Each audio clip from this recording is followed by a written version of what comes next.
साथियों, सरकार पूरा प्रयास कर रही है कि कोरोना महामारी के इस समय में आपको गांवों में रहते हुए किसी से कर्ज न लेना पड़े, किसी के आगे हाथ न फैलाना पड़े।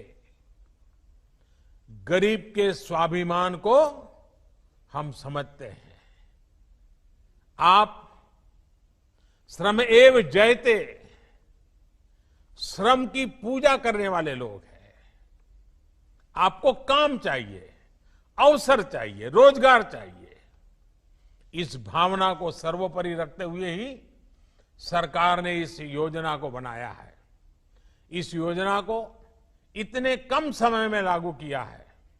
इससे पहले आपकी और देश के करोड़ों गरीबों की तत्कालिक जरूरतों को पूरा करने के लिए भी सरकार ने लॉकडाउन के प्रारंभ में ही तुरंत एक के बाद एक कदम उठाए थे। आत्मनिर्भर भारत अभियान की शुरुआत ही प्रधानमंत्री गरीब कल्याण योजना से हुई थी। और मुझे बराबर याद है कि जब शुरू में हमने गरीबों के लिए इतनी योजनाएं लाए तो चारों तरफ चिल्लाहट शुरू हुई थी। उद्योगों का क्या, व्यापार का क्या, एमएसएमई का क्या, सबसे पहले ये करो। बहुत लोगों ने मेरी आलोचना की थी, लेकिन मैं जानता हूं इस संकट में गरीब का हाथ पकड़ना प्राथमिकता थी मेरी, और इसलिए हमने सबसे पहले गरीबों पर बल दिया था। इस योजना पर कुछ ही सप्ताह के भीतर करीब करीब 2.25 लाख करोड़ रुपए खर्च किए गए। इन 3 महीनों में 80 करोड़ गरीबों की थाली तक राशन दाल पहुंचाने का काम हुआ। राशन के साथ साथ उन्हें गैस सिलेंडर भी मुफ्त दिए गए। इसी तरह 20 करोड़ गरीब माताओं बहनों के जनधन खातों में 10,000 करोड़ रुपए से अधिक सीधे ट्रांसफर किए गए। गरीब, बुजुर्ग, माताओं बहनों और दिव्यांग साथियों के लिए 1,000 रुपए की सहायता भी सीधे उनके खातों में भेजी गई।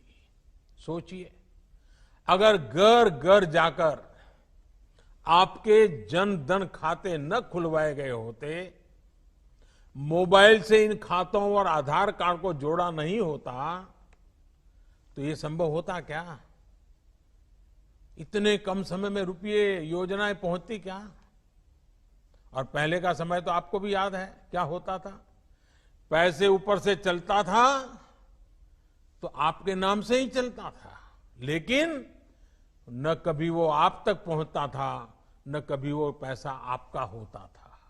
पता नहीं कहां चला जाता था, कहां गायब हो जाता था।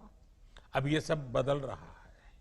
आपको सरकारी दुकान से अनाज की दिक्कत न हो, इसके लिए एक देश एक राशन कार्ड योजना भी शुरू की गई है। यानी कि अब हमारे गरीब भाई बहन एक ही राशन कार्ड पर देश के किसी भी राज्य में, किसी भी शहर में अगर उनको वहां जरूरत है तो वहां भी राशन ले सकेंगे।